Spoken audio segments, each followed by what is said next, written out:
আজকের পর্বে আমরা সাইয়্যিদুনা ইউনুস আলাইহিস সালামের জীবনী শুনবো ইনশাআল্লাহ। আল্লাহ তাআলা সাইয়্যিদুনা ইউনুস আলাইহিস সালামের নামে কালামুল্লাহ মাজিদে একটি পরিপূর্ণ সূরা তিনি দান করেছেন। এটি হচ্ছে আল কুরআন আল কারীমের ১০ম সূরা, সূরাত ইউনুস। আল্লাহ তাআলা সাইয়্যিদুনা ইউনুস আলাইহিস সালামকে ইরাকে প্রেরণ করেছিলেন।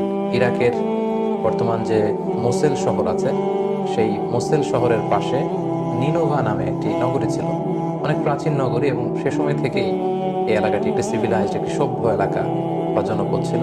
সে এলাকার লোকদের হেদায়েতের জন্য আল্লাহ তাআলা সাইয়্যিদুনা ইউনুস আলাইহিস সালামকে সেখানে প্রেরণ করেন, এবং সেই ইরাকের নিনোভা এলাকাটি আজও বিস্তীর্ণ এলাকা জুড়ে সেখানকার সেই জনপদের বা সেই সিভিলাইজেশনের ধ্বংসাবশেষ কিন্তু আজও সেখানে সংরক্ষিত রয়েছে।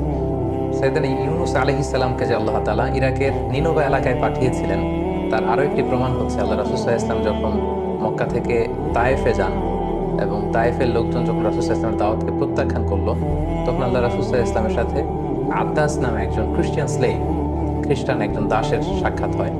রাসূল সাল্লাল্লাহু আলাইহি ওয়াসাল্লাম তাকে জিজ্ঞেস করেছিল যে তোমার নাম কি? সে বলেছিল আদ্দাস। রাসূল সাল্লাল্লাহু আলাইহি ওয়াসাল্লাম জিজ্ঞেস করলেন যে মিন আইয়িল বিলাদি আনতা, তুমি কোন দেশের মানুষ? তখন সে বলল যে আমি নিনোভা এলাকার মানুষ। তখন রাসূল সাল্লাল্লাহু আলাইহি ওয়াসাল্লাম বললেন যে ইউনুস ইবনু মাত্তা যেই নিনোভা শহরে এসেছিল সেই এলাকার লোক তুমি? তখন আদ্দাস বলল যে আপনি কি করে জানলেন? আল্লাহ রাসূল সাল্লাল্লাহু আলাইহি ওয়াসাল্লাম বললেন জানবো না, কারণ ইউনুস তো আমার ভাই, আমিও নবী, তিনিও ছিলেন নবী। একথা বলার সাথে সাথে আদ্দাস রাসূল সাল্লাল্লাহু আলাইহি ওয়াসাল্লামের হাতে চুম্বন করলেন, এবং সেখানে রাসূল সাল্লাল্লাহু আলাইহি ওয়াসাল্লাম যখন তার কাছে সঠিক দাওয়াত উপস্থাপন করলেন, তখন আদ্দাস রাসূল সাল্লাল্লাহু আলাইহি ওয়াসাল্লামের হাতে হাত রেখে কালিমা পড়ে মুসলমান হয়েছিল। এবং এই ঘটনাটি সিরাতে ইবনে হিশামে কিন্তু উল্লেখ হয়েছে। এই কথোপকথন বা কনভারসেশন থেকেও কিন্তু আমরা রাসূল সাল্লাল্লাহু আলাইহি ওয়াসাল্লামের এই কথা থেকেও বুঝতে পারি যে সাইয়্যিদুনা ইউনুস আলাইহিস সালামকে আল্লাহ তাআলা ইরাকের নিনোভা নগরীতে হেদায়েতের বাণীবাহক হিসেবে তিনি প্রেরণ করেছিলেন। আমরা সরাসরি কোরআন থেকে সাইয়্যিদুনা ইউনুস আলাইহিস সালামের জীবন প্রবাহ জানবার আগে খুব সংক্ষেপে ওনার জীবনে ঘটে যাওয়া ঘটনা প্রবাহের একটি সংক্ষিপ্ত বিবরণ আপনাদের সামনে তুলে ধরতে চাই। নিনোভা এলাকাতে যখন সাইয়্যিদুনা ইউনুস আলাইহিস সালাম তাওহীদের দাওয়াত দিলেন, বরাবরের মতো অন্যান্য নবীদেরকে যেমনি প্রত্যাখ্যান করা হয়, তেমনি সাইয়্যিদুনা ইউনুস আলাইহিস সালামের দাওয়াতকেও নিনোভা এলাকার লোকেরা প্রত্যাখ্যান করল। আল্লাহ নবী ইউনুস আলাইহিস সালাম বললেন যে আমার দাওয়াত যদি তোমরা না মেনে নাও, তাওহীদে যদি তোমরা বিশ্বাসী না হও, আল্লাহ তাআলার একত্ববাদ যদি তোমরা স্বীকার না করো, তাহলে আল্লাহ তাআলার পক্ষ থেকে কঠিন আযাব কিন্তু তোমাদের জন্য অপেক্ষা করছে। তারা বলল তাহলে ঠিক আছে, আপনি যদি সত্য নবী হয়ে থাকেন আযাব নিয়ে আসেন। তিনি বললেন ঠিক আছে, তোমাদের উপর অমুক অমুক দিন ভয়াবহতম আযাব আল্লাহ তাআলার পক্ষ থেকে নেমে আসবে। কিন্তু মজার ব্যাপার হলো আযাব নেমে আসলো না। আযাব নেমে না আসার কারণে সাইয়্যিদুনা ইউনুস আলাইহিস সালাম ভাবলেন যে আমি বলেছি আযাব আসবে, কিন্তু আযাব তো আসছে না। তিনি এলাকা থেকে হিজরত করলেন। কিন্তু সাধারণত নবীদের বৈশিষ্ট্য হচ্ছে ওনারা আল্লাহ তাআলার নির্দেশনা ছাড়া কোনো এলাকা ছাড়েন না, বা নিজ কওমের লোকদেরকে ছেড়ে অন্য কোথাও চলে যান না। কিন্তু সাইয়্যিদুনা ইউনুস আলাইহিস সালাম তিনি এলাকার লোকদেরকে ছেড়ে এলাকা ছেড়ে হিজরত করলেন, বন্দরে চলে গেলেন। To make the long story short, তিনি বন্দরে যেয়ে একটা নৌকায় তিনি চেপে বসলেন, একটা মাল বোঝাই করা নৌকায় তিনি চেপে বসলেন। নৌকা চলতে আরম্ভ করলো। সাগরের মাঝখানে হঠাৎ করে সুনামি তৈরি হলো, ঝড় শুরু হলো, নৌকা ডুবে যাবে প্রায়। সবাই মিলে প্ল্যান করলো যে একজনকে যদি সাগরে আমরা ফেলে দেই তাহলে হয়তো নৌকাটা বেঁচে যাবে। এখন কাকে ফেলা হবে? কেউই তো রাজি হচ্ছে না। তখন তারা লটারি করলো। লটারিতে বারবার ইউনুস আলাইহিস সালামের নাম আসে। তিনবার যখন সাইয়্যিদুনা ইউনুস আলাইহিস সালামের নাম আসলো, সবাই মিলে আল্লাহর নবী ইউনুস আলাইহিস সালামকে সাগরে নিক্ষেপ করল, এবং আল্লাহ তাআলার আদেশে বিশাল তিমি মাছের আকৃতির একটি বড় মাছ এসে আল্লাহর নবী ইউনুস আলাইহিস সালামকে গিলে ফেলল। ওইদিকে আযাব তখন না আসলেও আল্লাহ তাআলা যখন চাইলেন ঠিক তখন আযাব সাইয়্যিদুনা ইউনুস আলাইহিস সালামের কওমের উপর আপতিত হতে লাগলো। কিন্তু আযাবের নিদর্শন দেখে প্রচন্ড বাতাস, আকাশ লাল হয়ে যাচ্ছে, মেঘে ঘনীভূত হয়ে যাচ্ছে, বিকট শব্দ হচ্ছে, এগুলো যখন তারা দেখতে আরম্ভ করলো, ইউনুস আলাইহিস সালামের কওমের লোকেরা বুঝতে পারলো যে আসলে ইউনুস ইবনে মাত্তা তিনি সত্যিকার অর্থেই আল্লাহর নবী, তিনি মিথ্যা কিছু বলেননি। আসলে আল্লাহ তাআলার আযাব কিন্তু আমাদেরকে পাকড়াও করবে। এই চিন্তা থেকে ইউনুস আলাইহিস সালামের কওমের সবাই ঘর থেকে বেরিয়ে আসলো, এবং সবাই কান্নাকাটি করে কায়মনোবাক্যে আল্লাহ তাআলার কাছে তওবা করে তারা মুমিন হয়ে গেল। এবং তাদের তাওবাটা এতটা ইখলাসপূর্ণ ছিল, এতটা আন্তরিক এবং সিনসিয়ার তাওবা ছিল, আল্লাহ তাআলা যে আযাব একেবারে তাদের মাথার উপরে চেপে বসেছে, এখনই সে আযাব তাদেরকে ধ্বংস করে দিবে, আযাব আল্লাহ তাআলা সরিয়ে নিলেন। কিন্তু এলাকায় যে বিশাল ঘটনা ঘটে গিয়েছে তার কিছুই কিন্তু ঘুণাক্ষরে আল্লাহ নবী ইউনুস আলাইহিস সালাম জানেন না। বরং ওনাকে নৌকা থেকে যখন ফেলে দেয়া হলো, তিমি মাছ গিলে ফেললো, এবং দীর্ঘ সময় তিনি তিমি মাছের পেটে ছিলেন। এবং সেখানে মাছের পেটে তিনি অনুভব করলেন যে আমি আল্লাহ তাআলার নির্দেশনা ছাড়া চলে আসা ঠিক হয়নি। তখন তিনি তার বিখ্যাত সেই দোয়াটি পড়তে আরম্ভ করলেন, লা ইলাহা ইল্লা আনতা সুবহানাকা ইন্নী কুনতু মিনাজ জালিমিন। অর্থাৎ হে আল্লাহ, আপনি ছাড়া কোনো ইলাহ নেই, আমি ভুল করেছি, আমি জালেমদের অন্তর্ভুক্ত। উনি যখন আল্লাহ তাআলার প্রশংসা করলেন, তাসবিহ পাঠ করলেন, আল্লাহ তাআলা তিমি মাছকে আদেশ করলেন যাতে ইউনূস আলাইহিস সালামকে সাগরের তীরে কোথাও ফেলে দিয়ে আসে। সেখানে ফেলে দিয়ে আসা হলো। সেখানে আল্লাহ তাআলা লতা, গুল্মলতা, গাছপালা তৈরি করলেন। ইউনূস আলাইহিস সালাম সেখান থেকে সুস্থ হয়ে আবার এলাকায় ফিরে আসলেন এবং ওনার হাতে হাত রেখে ওনার সব উম্মত, ওই এলাকার সব লোক আল্লাহ নবী ইউনূস আলাইহিস সালামের কাছে ঈমান এনে তারা মুসলিম হয়ে গেল। এটি ছিল খুব সংক্ষেপে আল্লাহ নবী ইউনূস আলাইহিস সালামের ঘটনা। এবার আমরা সরাসরি কালামুল্লাহ মাজিদ থেকে সাইয়েদনা ইউনূস আলাইহিস সালামের ঘটনা প্রবাহগুলো শুনবার চেষ্টা করব। সূরাতুস সাফফাতে আল্লাহ তাআলা ইরশাদ করছেন, ওয়া ইন্না ইউনূস লামিনাল মুরসালিন। ইউনূস হচ্ছে রাসূলদের অন্তর্ভুক্ত। ইদ আবাকা ইলাল ফুলকিল মাশহুন। স্মরণ করুন সে সময়ের কথা যখন সে বোঝাই করা একটা জাহাজের দিকে চলে গেল ইউনূস আলাইহিস সালাম। এখানে আল্লাহ তাআলা আবাকা শব্দটা ব্যবহার করেছেন। আবাকা বলা হয় কোনো দাস যখন তার মনিবের কাছে না বলে, মনিবের কাজ না করে পালিয়ে চলে যায়, সেটাকে আরবিতে আবাকা বলে। তাহলে আল্লাহ তাআলা কেমন যেন একটু ভর্ৎসনার সুরে এখানে ব্যবহার করতে চাইছেন যে আমার নির্দেশনা ছাড়া, আমাকে না জানিয়ে, আমি বলার আগেই ইউনূস বোঝাই করা নৌকায় যে আরোহণ করলো। ফাসাহামা ফাকানা মিনাল মুদহাদিন। এবং সেখানে আমরা জানি যে লটারি করা হলো। ঝড়ের কবলে যখন নৌকাটি পড়লো বা জাহাজটি পড়লো, একজনকে জাহাজ থেকে সাগরে নিক্ষেপ করতে হবে, সেটা কে হবে সেটা ফিক্স করার জন্য লটারি করা হলো এবং সেই লটারিতে ফাকানা মিনাল মুদহাদিন, ইউনূস আলাইহিস সালাম লটারিতে হেরে গেলেন, তার নামই আসলো বারবার। তাহলে ইউনূস আলাইহিস সালামকে ফেলে দেয়া হলো। ফালতাকাতাহুল হুত।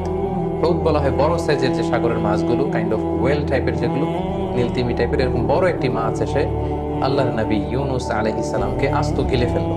ওয়া হুয়া মুলিম। তিনি তখন নিজেকে ভর্ৎসনা করছিলেন এবং তিনি তখন বুঝতে পেরেছিলেন যে আমার আসলে আল্লাহ তাআলার নির্দেশনা ছাড়া নিজে নিজে এখানে চলে আসাটা ঠিক হয়নি। ফালাউলা আন্নাহু কানা মিনাল মুসাব্বিহিন। আল্লাহ তাআলা বলছেন, সে যদি সেদিন তাসবিহ না পড়তো। আমরা জানি যে তিনি মাছের পেটে ঢুকে যাওয়ার পর তিনি রিয়েলাইজ করলেন যে আমার ঠিক হয়নি এমনটি আসা, এবং তখন তিনি পড়তে আরম্ভ করলেন, লা ইলাহা ইল্লা আনতা সুবহানাকা ইন্নী কুনতু মিনাজ জালিমিন। আল্লাহর নামের তাসবিহ জপছিলেন তিনি সেই মাছের পেটের ভেতরে। আল্লাহ বললেন, ফালাউলা আন্নাহু কানা মিনাল মুসাব্বিহিন। ইউনূস যদি সেদিন মাছের পেটের ভেতরে তাসবিহ না পড়তো, লা লাবিসা ফি বাতনিহি ইলা ইয়াউমি ইউবআসুন। কিয়ামত পর্যন্ত সে মাছের পেটের ভেতরে থেকেই যেত। অর্থাৎ তিমি মাছের পেটের ভেতরেই ইউনূসের কবর হয়ে যেত, সেখানেই সে থাকতো, তার আর সেখান থেকে মুক্ত হওয়ার কোনো ব্যবস্থা হতো না। এই এক্সপ্রেশনগুলো এসেছে সূরাতুস সাফফাতে। এরপর আমরা যদি সূরাতুল আম্বিয়ার দিকে তাকাই, তাহলে দেখবো আল্লাহ তাআলা বলছেন, ওয়া যান্নুনি ইয যাহাবা মুগাদিবান। যান্নুন মানে হচ্ছে মাছওয়ালা। ইউনূস আলাইহিস সালামকে কিন্তু কোথাও বলা হয়েছে ইউনূস, কোথাও বলা হয়েছে যান্নুন মানে মাছওয়ালা, আরেক জায়গায় বলা হয়েছে সাহিবুল হুত, এর অর্থ হচ্ছে মাছওয়ালা। যেহেতু মাছ নবীকে গিলে খেয়েছিল, কোরআনে বর্ণিত 25 জন নবীর কারো ক্ষেত্রে এরকম আজীব বা অদ্ভুত ধরনের কোনো ঘটনার ঘটেনি আমরা জানি, শুধু ইউনূস আলাইহিস সালামের ক্ষেত্রে ঘটেছে। সো ওনার সাথে যেহেতু মাছের ঘটনার সম্পর্ক, আল্লাহ তাআলা বারবার মাছওয়ালা এটা তিনি উল্লেখ করেছেন। ওয়া যান্নুন মাছওয়ালা অর্থাৎ ইউনূস আলাইহিস সালাম ইয যাহাবা মুগাদিবান, যখন তিনি রাগ করে চলে গেলেন, তাহলে তিনি জাতিগোষ্ঠীর কল্যাণের জন্য তিনি জনপরিসরে তাওহীদের বাণী প্রচার করলেন, আখিরাতের কথা প্রচার করলেন, কিন্তু তার এলাকার লোকেরা, কওমের লোকেরা প্রত্যাখ্যান করলো, রিজেক্ট করলো ইউনূস আলাইহিস সালামের দাওয়াতকে। এই দাওয়াত গ্রহণ করলো না, ওনাকে নবী হিসেবে স্বীকৃতি দিল না।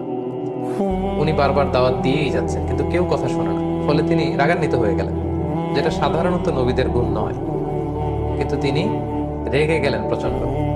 রেগে তিনি এলাকার লোকদেরকে ছেড়ে আল্লাহর নির্দেশনা বেঁধে রেখে তিনি নৌকায় যে আরোহণ করলেন। সাধারণত কোনো নবীর জন্য এটা শোভনীয় নয় যে ওনাকে যে কাজে বা যে দায়িত্বে অ্যাসাইন করা হয়েছে সে ব্যাপারে তিনি আল্লাহ তাআলার কোনো নির্দেশনা ছাড়া হিজরত করা বা ওই এলাকা ত্যাগ করে চলে যাওয়া সাধারণত নবুয়তির যে বৈশিষ্ট্য, এটার সাথে এটা যায় না। ফাযান্না আল্লান নাকদিরা আলাইহি।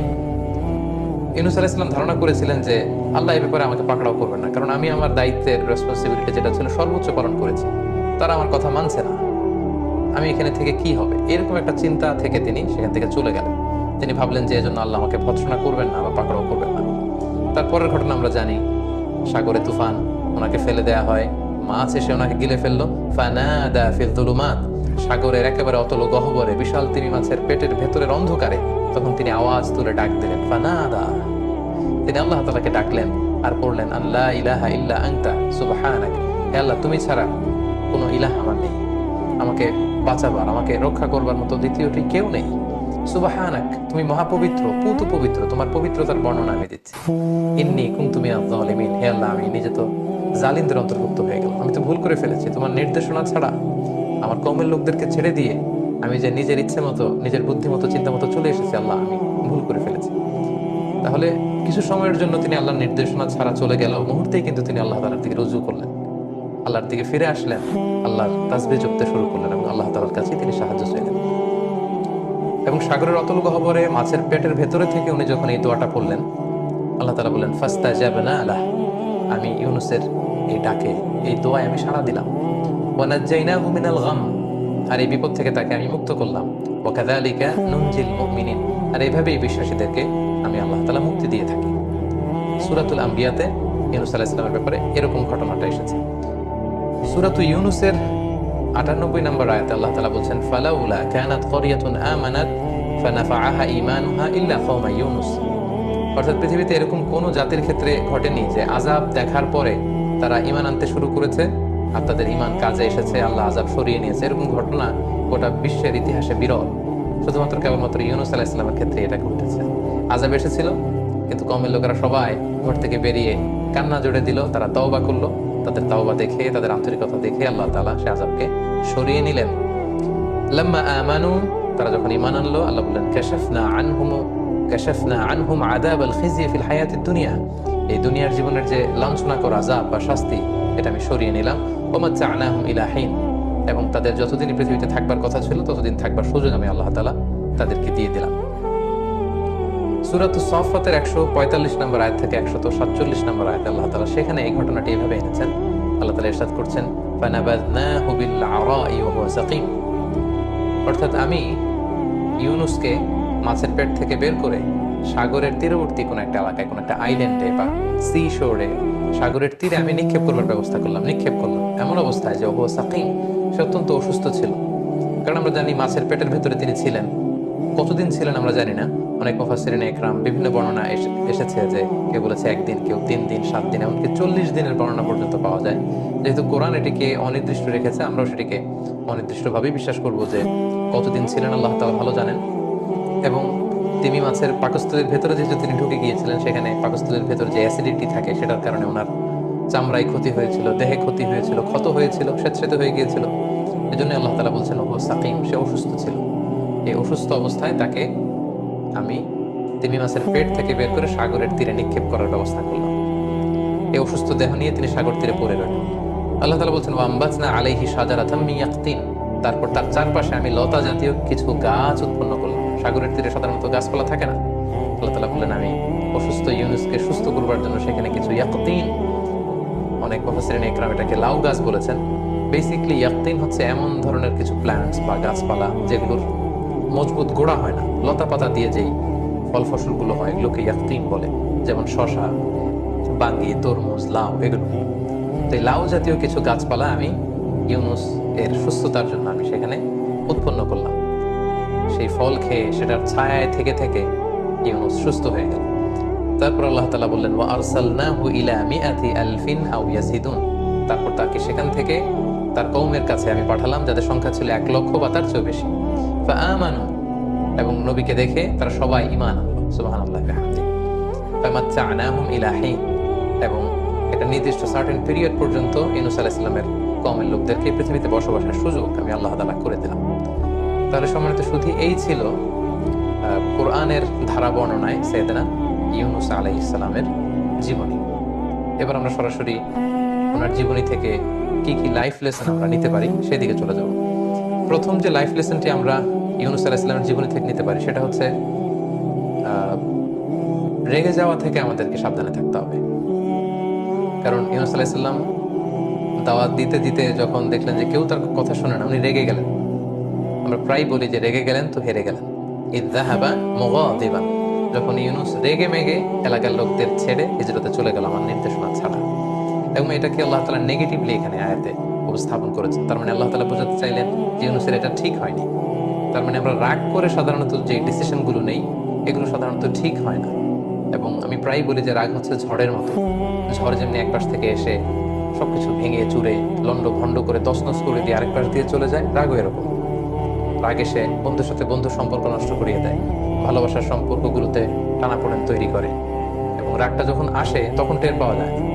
রাগের কারণে আমরা যা করে ফেলি, রাগ চলে যাওয়ার পরে আমরা তখন বুঝি যে হায় রে, কি সিদ্ধান্ত নিলাম, কি করলাম, এটা তো ঠিক হয়নি।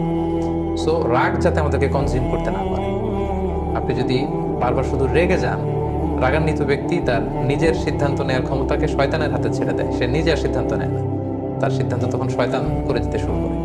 সো প্রথমে লেসন থেকে আমরা যেটা জানতে পারলাম যে একজন বিশ্বাসী হুট করে রেগে যাবে না, বরং সে কুল হেডেড হবে, সে ঠান্ডা মাথায় তার যে দায়িত্ব সেটি সে পালন করবে। 2 নম্বর যে শিক্ষাটি আমরা ইউনূস আলাইহিস সালামের জীবনী থেকে পাই সেটা হচ্ছে দাওয়াতি কাজে ধৈর্যের খুব দরকার। দাওয়া উইথ প্যাশন্স, এটা কম্পালসারি, ইটস মাস্ট, এটা লাগবেই। বাংলা একটা কথা বলা হয় যে সয়ে যাও রয়ে যাবে, যে সয়ে যেতে পারে সে রয়ে যেতে পারে। সো ধৈর্যের কোনো বিকল্প নেই। এবং ইউনূস আলাইহিস সালামের এই ঘটনার অবতারণা কালামুল্লাহ মাজিদে করবার মধ্য দিয়ে কিন্তু আল্লাহ তাআলা বিশ্ব নবীকে মূলত সান্ত্বনা দিচ্ছেন যে নবী, আপনাকে মক্কার কুরাইশরা কেউ পাগল বলে, কেউ কবি বলে, কেউ গণক বলে, কেউ জাদুকর বলে, কেউ মিথ্যাবাদী বলে, আপনি রেগে যাবেন না।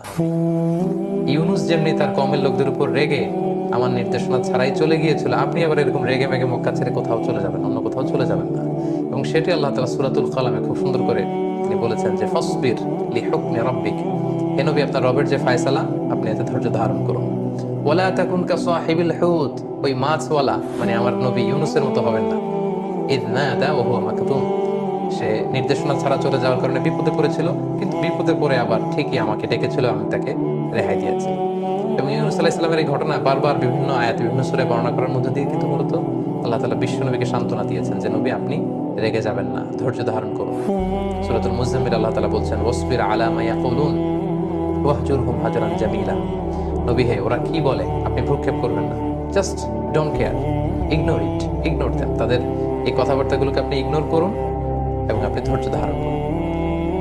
তাহলে ইউনূস আলাইহিস সালামের জীবনী থেকে 2 নম্বর শিক্ষা হচ্ছে যে আমরা যখন দাওয়াতি কাজ করব আমাদেরকে প্রচন্ড ধৈর্যের সাথে দাওয়াতি কাজ করতে হবে। বাধা বিপত্তি, বিরূপ মন্তব্য, নানা ধরনের প্রতিকূলতা, বাজে কমেন্টস এগুলো আসবে, কিন্তু ধৈর্য হারানো যাবে না। বিশ্বাসীরা কখনো ধৈর্য হারায় না। সাইয়েদনা ইউনূস আলাইহিস সালামের জীবনী থেকে বা ঘটনার প্রবাহ থেকে আমরা 3 নম্বর যে শিক্ষাটা পাই সেটা হচ্ছে পাওয়ার অফ তাওবা। তাওবার যে কত শক্তি সেটা কিন্তু আমরা এই ঘটনা থেকে জানলাম, যে নিশ্চিত আল্লাহ তাআলার আযাব এসে এই নিনভা নগরীকে একেবারে ধ্বংস করে দেবে, ধূলিসাৎ করে দেবে, মাটির সাথে মিশিয়ে দেবে। কিন্তু তারা যখন ভুল বুঝতে পারলো, তারা যখন অনুতপ্ত হলো, তারা যখন অনুশোচনায় কাতর হয়ে আল্লাহ তাআলার কাছে কায়মনোবাক্যে ক্ষমা চাইলো, তারা যখন ফিরে আসলো, তারা যখন একনিষ্ঠভাবে তাওবা করলো, আল্লাহ তাআলা সেই সাক্ষাৎ শাস্তিকে তিনি ওনার মেহেরবানিতে তিনি সরিয়ে নিলেন, উঠিয়ে নিলেন। তাহলে তাওবার কত শক্তি, দ্য পাওয়ার অফ তাওবা, এটা আমরা এই ঘটনা থেকে খুব স্পষ্ট জানতে পারি। অনেকে এখানে প্রশ্ন করে থাকেন যে আযাব যখন চলেই এসেছে, আযাব যখন দেখা যাচ্ছে, তখন আর তাওবা করে লাভ কি? তাওবা তো এর আগে করতে হয়। এটা বলতে যে অনেকে বলেন যে ফেরাউনও তো ঈমান এনেছিল যখন সে ডুবে যাচ্ছিল। ফেরাউন তখন বলতেছিল যে আমানতু আন্নাহু লা ইলাহা ইল্লাল্লাযী আমানাত বিহি বানু ইসরাঈল ওয়া আনা মিনাল মুসলিমিন, বনী ইসরাইলের লোকজন যার উপর ঈমান আনে, আমি ফেরাউনও সে আল্লাহর উপর ঈমান আনলাম। আল্লাহ বললেন আল-আন, এখন অনেক বাড়াবাড়ি তুমি করেছো, দ্য টাইম ইজ আপ, সময় শেষ। অনেক প্রশ্ন তুলে থাকেন যে ফেরাউনও তো লোহিত সাগরে যখন হাবুডুবু খাচ্ছিল, তার রূহ বের হওয়ার আগে সে হাত তুলে বলেছিল আনা মিনাল মুসলিমিন, আমি ঈমান আনলাম। আল্লাহ ফেরাউনের ঈমান কবুল না করে ইউনূস আলাইহিস সালামের পুরো কওমের তাওবাকে কেন কবুল করলেন, তাদের ঈমান কেন গ্রহণ করলেন, আযাব দিতে যেও সরিয়ে নিলেন কেন? কারণ হচ্ছে নিনভা অঞ্চলের লোকদেরকে এর আগে কোনো নিদর্শন দেখানো হয়নি। এই প্রথম তারা আযাবের ঘনঘটা দেখা মাত্রই তাদের অন্তরে আল্লাহর ভয় চলে এসেছে, তারা একনিষ্ঠভাবে তাওবা করেছে। কিন্তু ফেরাউনের ব্যাপারটা ছিল ভিন্ন। কালামুল্লাহ মাজিদে এসেছে যে ৯০ আয়াত, ১ ২ ৩ ৪ করে ৯টা মুআজিজা, ৯টা নিদর্শন একের পর এক ফেরাউনকে, মিশরীদেরকে বারবার এগুলো দেখানোর পরেও ফেরাউনের ঔদ্ধত্য, দাম্ভিকতা কোনোভাবেই কমছিল না। সরাসরি মুসা আলাইহিস সালাম লাঠি ফেললেন, এটা সাপ হয়ে গেল। পুরো মিশরের বড় বড় জাদুকরদের বানানো জাদুগুলোকে খেয়ে সেই অজগর সাপ, সেই বড় সাপ ফনা তুলে দাঁড়িয়ে রইল। এরকম একটা দুইটা নয়, ৯টা নিদর্শন দেখানোর পরেও কিন্তু ফেরাউন আল্লাহ তাআলার প্রতি ঈমান আনেনি। এজন্য ফেরাউনের প্রেক্ষাপট আর ইউনুস আলাইহিস সালামের কওমের নিনভা নগরের প্রেক্ষাপট একেবারেই আলাদা। তাহলে এই ঘটনা থেকে আমরা বুঝলাম যে তাওবার পাওয়ার কিন্তু খুব বেশি, চোখের পানির শক্তি অনেক বেশি। এই এক ফোঁটা পানি জাহান্নামের আগুনকে নিভিয়ে দেয়। অনুতপ্ত বান্দার চোখের পানির ফোঁটা, এটা চোখ বেয়ে, নাকের ডগা বেয়ে জমিনে পড়ার আগে আল্লাহ তাআলা বান্দার জীবনে সব গুনাহ ক্ষমা করে দেয়। এবং 2 ফোঁটা পানি আল্লাহ তাআলার কাছে সবচেয়ে বেশি প্রিয়, জিহাদের ময়দানে রক্তের ফোঁটা আর হচ্ছে অনুতপ্ত বান্দার চোখের পানির ফোঁটা। তো কেউ যখন অনুতপ্ত হয়ে আল্লাহর কাছে তওবা করে, সেই তওবা কিন্তু আল্লাহ তাআলা কবুল করে। তাহলে দ্য পাওয়ার অফ তাওবা, এটা আমরা এই ঘটনার মধ্যে দিয়ে জানতে পারলাম। ইউনুস আলাইহিস সালামের এই জীবনী থেকে আমরা আরেকটা ব্যাপার জানতে পারি, সেটা হচ্ছে আল্লাহ তাআলা তার সৃষ্ট যে কোনো প্রাণীকে যে কোনো কাজে তিনি লাগাতে পারেন। জাস্ট আল্লাহ তাআলা অর্ডার করেন। তিনি হচ্ছেন কুন ফায়াকুনের মালিক। তিনি শুধু বলেন হও, সাথে সাথে হয়ে যায়। বি ইট ওয়াজ ফাআলু লিমা ইউরিদ, তিনি যা ইচ্ছে তিনি তাই করতে পারেন।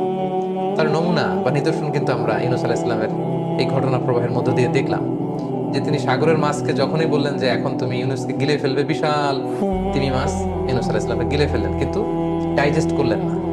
আল্লাহ ডাইজেস্ট করালেন না, তিমি মাছ কিন্তু পেটের মধ্যে রেখে দিল। এবং আল্লাহ তাআলা যখনই বললেন যে তাকে আবার সাগরের পাড়ে রেখে আসো, তিনি যখন পেটের ভেতরে তাসবিহ পড়ছিলেন, সেই তিমি মাছ কিন্তু, যে তিমি মাছ গিলে ফেললো টপ করে, সেই তিমি মাছ আবার সাগরের তীরে উদ্গীরণ করে ইউনুস আলাইহিস সালামকে রেখে আসলেন। তাহলে আমরা দেখলাম যে যেই প্রাণীকে আল্লাহ তাআলার প্ল্যান অনুযায়ী আল্লাহ যখন কাজে লাগাতে চান, সেটা কিন্তু আল্লাহ তাআলা লাগিয়ে থাকেন। আমরা দেখেছি যে আবাবিল মানে ঝাঁকে ঝাঁকে পাখি দিয়ে তিনি আব্রাহার বাহিনীকে ধ্বংস করেছেন। যে আব্রাহা আল্লাহর ঘর কাবাকে ধ্বংস করতে এসেছিল, তাদেরকে ধ্বংস করার জন্য আল্লাহ পাখির ফোর্স, বার্ড ফোর্সকে কাজে লাগালেন। ওয়া আরসালা আলাইহিম তায়রান আবাবিল, ঝাঁকে ঝাঁকে কোত্থেকে যেই পাখির ঝাঁক এসে, পাখির 2 পায়ে 2টি আর চঞ্চুতে ঠোঁটে 1টি করে পাথর ঝাঁকে ঝাঁকে আব্রাহার সৈন্যবাহিনীর উপর পাথর মেরে তাদেরকে একেবারে কাসফিম মাকুল, খেয়ে ফেলা তৃণভূষির মতো বানিয়ে দেন। তার মানে কখনো তিনি তার প্ল্যানকে বাস্তবায়ন করার জন্য সাগরের তিমি মাছকে কাজে লাগান, কখনো তিনি আকাশে ভেসে বেড়ানো পাখিগুলোকে কাজে লাগান। আবার যেই আব্রাহা কাবা ঘর ধ্বংস করার জন্য হাতিতে চড়ে এসেছিল, সূরাটির নাম হচ্ছে সূরাতুল ফিল, মানে হাতির সূরা, the Surah of elephant.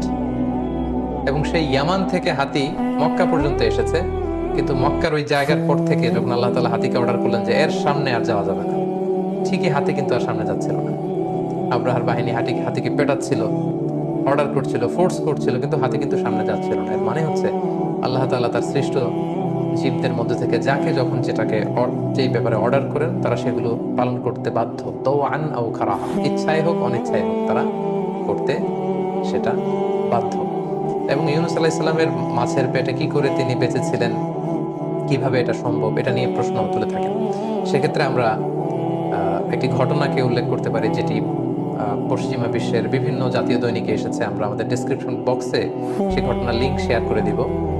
James Bartley নামে একজন নাবিক ছিল।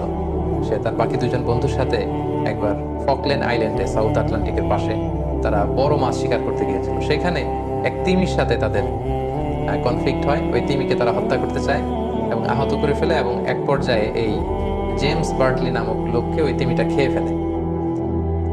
তো আহত হয়ে যাওয়ার কারণে কিছু সময় পরে ওই তিমিটা যখন মরে সাগরে ভেসে ওঠে, তখন তারা সেটাকে জাহাজের উপর উঠিয়ে ওটার পেট কেটে এই জেমস বার্টলিকে 36 ঘন্টা পর বের করে, এবং সে জীবিত সেখান থেকে বের হয়। তো পৃথিবীতেও কিন্তু এরকম অদ্ভুত আজীব ঘটনা এটা ঘটেছে। আর সেক্ষেত্রে ইউনুস আলাইহিস সালাম ছিলেন আল্লাহ তাআলার একজন নবী, এবং কোরআনে বর্ণিত 25 জন নবীর মধ্যে থেকে একজন নবী, এবং সেক্ষেত্রে আল্লাহ তাআলা এটা করতেই পারেন। এবং আল্লাহ তাআলা তার সৃষ্টির মধ্যে থেকে যাকে যখন যেটা অর্ডার করেন, সেই প্রাণীকুল, সেই মৎস্যকুল, সেই পক্ষীকুল, তারা সেগুলো পালন করতে বাধ্য। সাইয়েদনা ইউনুস আলাইহিস সালামের জীবনী থেকে সর্বশেষ যে লেসনটা আমরা পাই, সেটা হচ্ছে পাওয়ার অফ দোয়া। দোয়ার যে কত শক্তি, ইটস লাইক এ মিসাইল। এটা মিসাইল ক্ষেপণাস্ত্রের মতো। আমি প্রায় বলি যে দোয়াটা হচ্ছে একটা শিল্প, এটা করতে জানতে হয়। কিভাবে আল্লাহর কাছে চাইতে হবে, কেমন করে চাইতে হবে, কোন প্রসেসে চাইতে হবে, এই প্রক্রিয়াটা, এই মেকানিজমটা জানতে হয়। এবং এটা যে কতটা পাওয়ারফুল, আমরা সাইয়েদনা ইউনুস আলাইহিস সালামের এই ঘটনা থেকে আমরা জেনেছি যে আল্লাহ তাআলা সরাসরি বলছেন, ফালাউলা আন্নাহু কানা মিনাল মুসাব্বিহিন। ইউনুস যদি তাসবিহ না পড়তো মাছের পেটে, তাহলে সেখানে ইউনুস শেষ হয়ে যেত। লা লাবিসা ফি বাতনিহি ইলা ইয়াউমি ইউবআথুন, কিয়ামত পর্যন্ত ইউনুস সেই মাছের পেটেই থাকতো, মাছের খাদ্য হয়ে যেত। ওটাই হতো সলিল সমাধি, ওটাই হতো ইউনুসের কবর।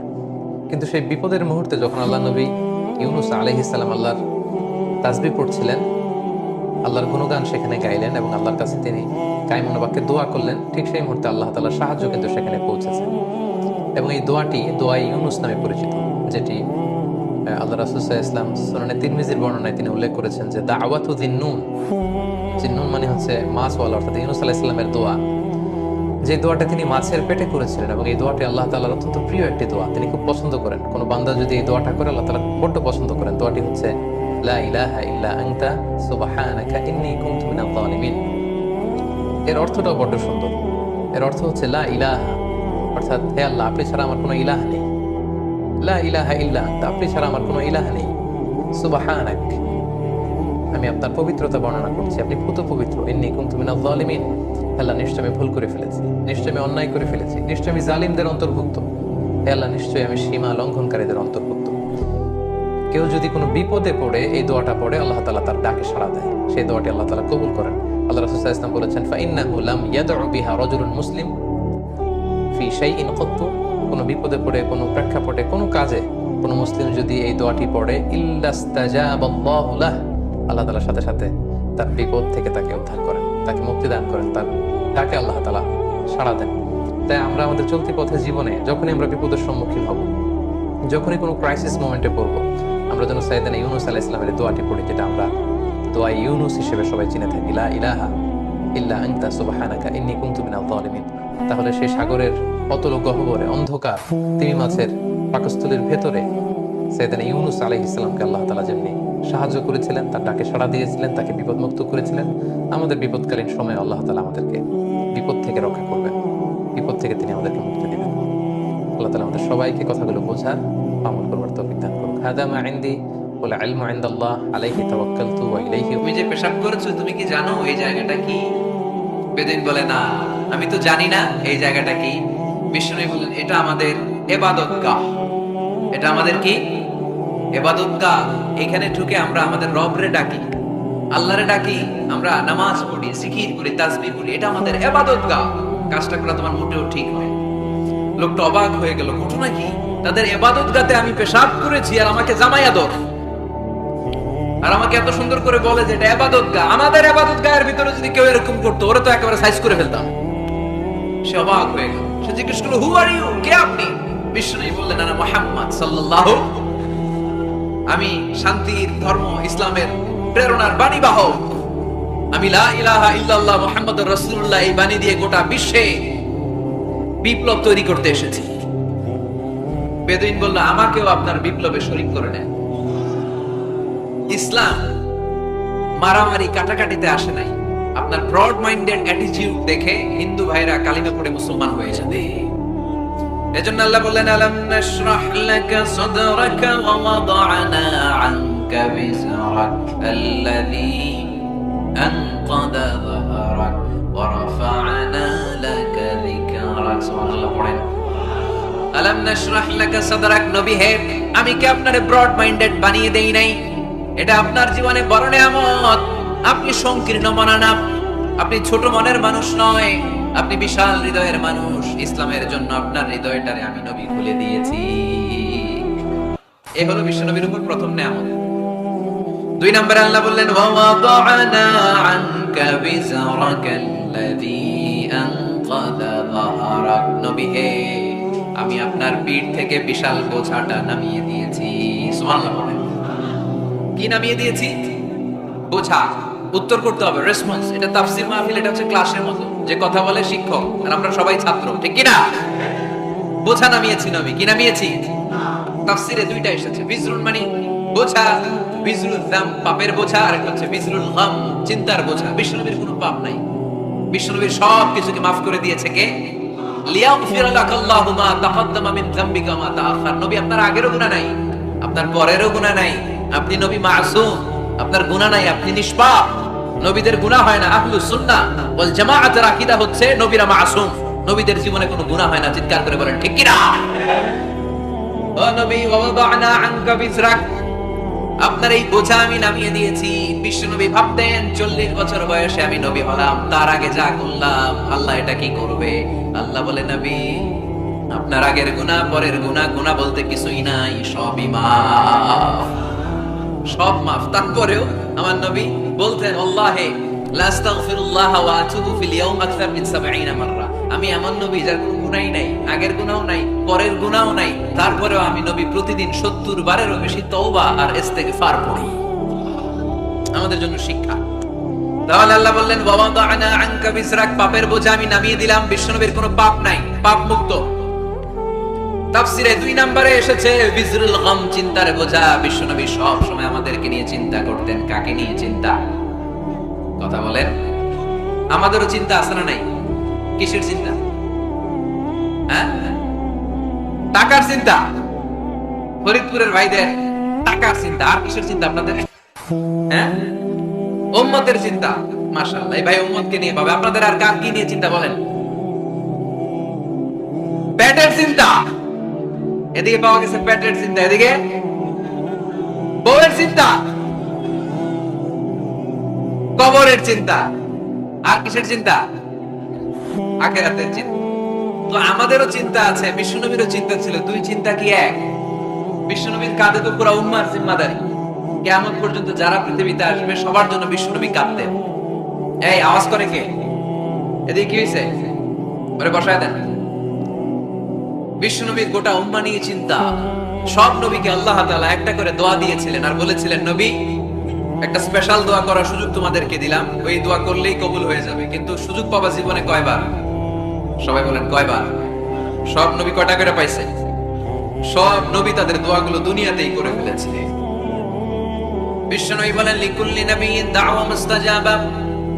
এই দুনিয়াতে সব নবীদের একটা করে মুস্তাজাবুদ দাওয়া আছে। আল্লাহ বলেছে, ও নবী একটা করে স্পেশাল দোয়া করার সুযোগ পাবা, দোয়াটা করা মাত্রই কবুল করে নেব।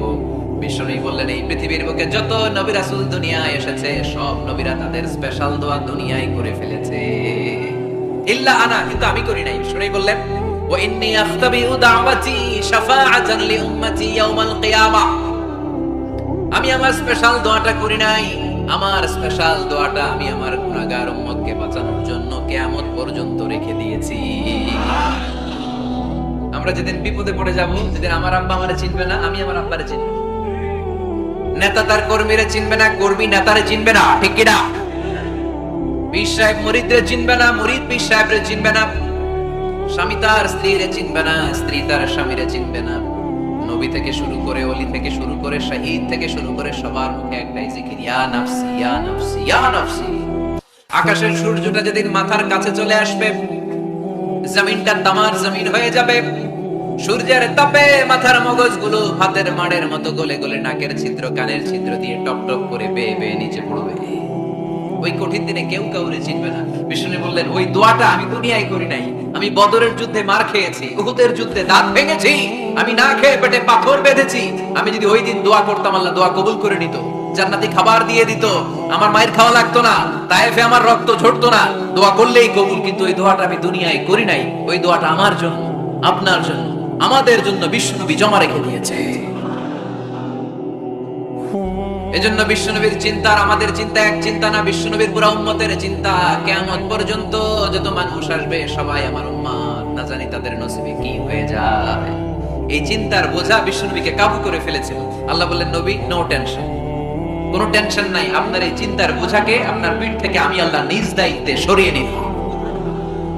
এজন্য আল্লাহ বললেন, আলাম নাশরাহ লাকা সাদরাকা ওয়া ওয়াদা'না আনকা বিসরাক আল্লাযী আনকাযা যাহরাক। যেই চিন্তার বোঝা আপনাকে কষ্ট দেয়, যেই চিন্তার বোঝা আপনারে পেরেশান করে তোলে, আপনার পিঠ থেকে ওই চিন্তার বোঝা নবী আমি সরিয়ে নিলাম। কি দিয়ে সরিয়ে নিল? কোরআনের আলো দিয়ে। আওয়াজ করে বলতে হবে, কি দিয়ে? বিশ্বনবী মক্কায় দেখতেন মূর্তির পূজা হয়। আল্লাহর ঘরের ভিতরে 360টা মূর্তির পূজা। বিশ্বনবী দেখতে পেলেন দুর্বলের উপরে সবলের অত্যাচার। বিশ্বনবী দেখতে পেলেন নারীদেরকে অত্যাচার করা হয়।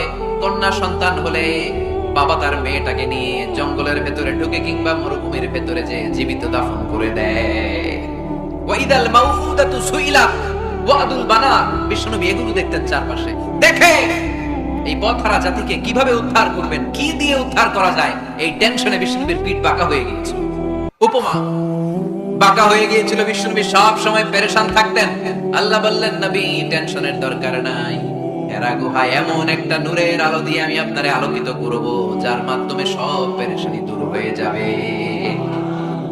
আলাম নাশরাহ লাকা সাদরাকা ওয়া ওয়াদা'না আনকা বিজরাক আল্লাযী আনকাদা যাহরাক।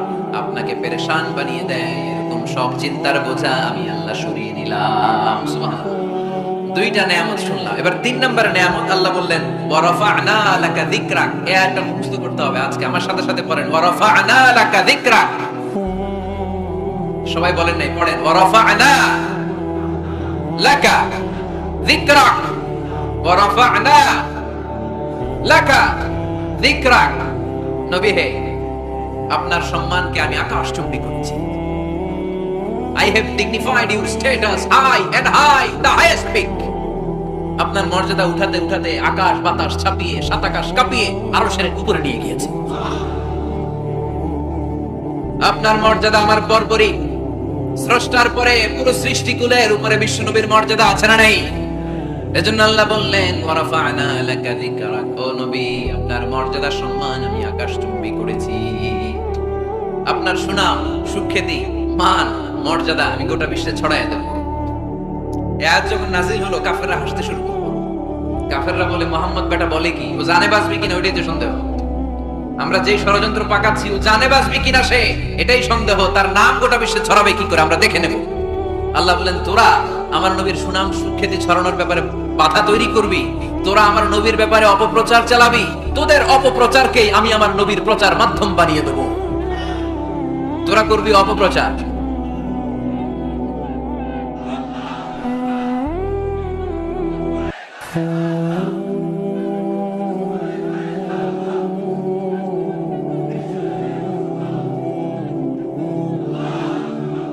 তোদের অপপ্রচারকে আমি আমার নবীর জন্য প্রচার মাধ্যম বানিয়ে দেব। এরকম অনেক সময় হয় না যে কেউ কেউ অপপ্রচার করে কারো বিরুদ্ধে, এটা তার জন্য প্রচার হয়ে যায়। কেউ অপপ্রচার চালায়, আল্লাহর মেহেরবানিতে ওইটা তার পাবলিসিটি হয়ে যায়। তার আলাদা করে প্রচার বিভাগের টিম তৈরি করা লাগে না, তার বিরোধীরাই তার প্রচার বিভাগের কাজে নেমে পড়ে। বিষ্ণু বললেন তোরা, আল্লাহ বললেন তোরা আমার নবীর সুনাম সুখ্যাতিকে থামাবি, তোদের মাধ্যমে আমি বিশ্ব নবীর সুনাম সুখ্যাতি গোটা বিশ্বে বুলন্দ করে দেব। আবু জাহেল ঘোষণা দিল, খবরদার, হজের মৌসুম, হাজী সাহেবরা গোটা বিশ্ব থেকে আসবে, আমার দলের কর্মীরা তোরা যেটা করবি সেটা হচ্ছে হাজীদের কাছে যে বলবি মক্কায় নতুন এক পাগল আসছে, নতুন এক জাদুকর আসছে, নাম মুহাম্মদ। নাউজুবিল্লাহ পড়বেন না? খবরদার হাজী সাহেবেরা এই পাগলের কাছে যেও না। সব হাজীরা গোটা বিশ্ব থেকে এসে মক্কার বিনা প্রান্তরে তাঁবুর ভিতরে ঢুকেছে, আর আবু জাহেলের টিম মেম্বাররা সব তাঁবুর ভিতরে উকি মাইরা কয় খবরদার, নতুন পাগল আইছে। সবাই কয় নাম কি? কয় মুহাম্মদ। নতুন পাগল এসেছে, নাম মুহাম্মদ। নতুন জাদুকর এসেছে, তার নাম মুহাম্মদ। খবরদার, তার কাছে যেও না, তার কথা শোনো না, শুনলে তোমরাও পাগল হয়ে যাবা, তোমরাও পাগল হয়ে যাবে। সে এত বড় জাদুকর, মুহাম্মদ সাল্লাল্লাহু আলাইহি ওয়াসাল্লাম এত বড় জাদুকর, তার জাদু দেখলে, তার কথা শুনলে হাজবেন্ড ওয়াইফের মধ্যে সম্পর্ক বিচ্ছিন্ন হয়ে যায়। সে এত বড় জাদুকর, তার কথা শুনলে বাবা আর ছেলের সম্পর্ক ছিন্ন হয়ে যায়। সে এত বড় জাদুকর, তার কথা শুনলে বন্ধু বন্ধু আলাদা হয়ে যায়। খবরদার হাজী সাহেবরা, তোমরা হজ করতে এসেছো করো, জমজমের পানি খাও আর খেজুর নিয়ে যাবা বাড়িতে, কিন্তু মুহাম্মদ সাল্লাল্লাহু আলাইহি ওয়াসাল্লামের কাছে যাওয়া যাবে না। আচ্ছা, আপনারা বুঝে শুনে উত্তর দেন। এই যে লক্ষ লক্ষ হাজী মিনার তাঁবুতে বসা, আর আবু জাহেলের লোকরা যে বললো নতুন জাদুকরের নাম মুহাম্মদ, তার কাছে যেও না, এই লক্ষ লক্ষ হাজীরা এর আগে জীবনেও মুহাম্মদ সাল্লাল্লাহু আলাইহি ওয়াসাল্লামের নাম শুনছে? তার মানে মুহাম্মদ সাল্লাল্লাহু আলাইহি ওয়াসাল্লামের নাম তাদের কানে পৌঁছে দেওয়ার দায়িত্ব আবু জাহেল নিজেই নিয়ে নিয়েছে। চিল্লায় এখন ঠিক কি না? অপপ্রচার প্রচার হয়ে গিয়েছে। আর সবাই মনে মনে ভাবে কয় কি, এত বড় জাদুকর, হজ করি আর না করি, আরে না দেখা যাওয়া যাবে,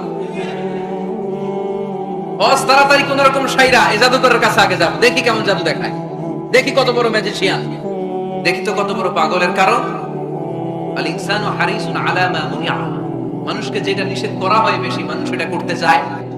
যদি বলি ওদিকে যাবি না, ওর বাপের কিরা ওদিকে যাবে, ঠিক কি না?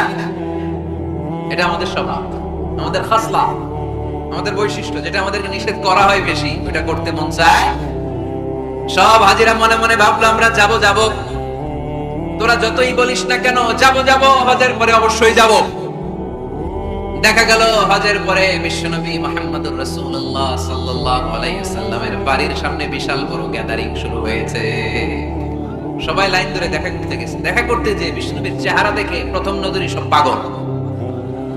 চাঁদের চেয়ে সুন্দর তুমি নবী আমার কামলিহি ওয়ালা, চাঁদের চেয়ে সুন্দর তুমি নবী আমার কামলিহি ওয়ালা।